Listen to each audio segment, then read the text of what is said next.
დღევანდელ ვიდეოში მინდა შემოგთავაზოთ ორი უმარტივესი კერძი, რომელთაც უფროსებიც და პატარებიც ძალიან კმაყოფილებით არჩებიან. ამისათვის ვოლტ მარკეტიდან გამოვიძახე გურმიკოს 1 კილოიანი ქათმის ფილე, კარგად გავრეცხე, მოვამზადე მარინადი, მაწვნით, მაიონეზით, მარილით და პაპრიკით პატარებისთვის, ხოლო დიდებისთვის დავხერხე 3 კბილი ნიორი, ცოტაოდენ ჯინჯერი, დავუმატე სოიოს соуსი და ბალზამიკო. 3 ქათმის ფილე დავჭერი ფირფიტებად პატარებისთვის, ხოლო 2 ქათმის ფილე წვრილ კუბიკებად უფროსებისთვის. ორივე ფილე დავამარინადე, გადავაფარე სტრეიჯი და მოვათავსე მაცივარში 9 საათიდან 12 საათამდე.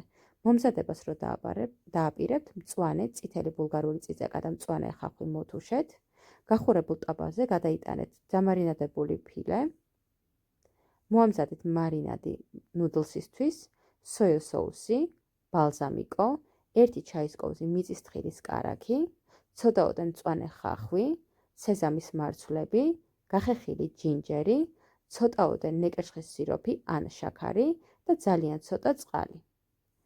ქათამი როდესაც მოიბრაწება, დაუმატეთ ბოსტნეული, მომზადებული სასურველი ფორმის ნუდლსი, მარინადი, გადაურიეთ ერთმანეთში, გააჩერეთ მინიმუმ 1 წუთის მანძილზე და სერვირებისთვის მზად არის.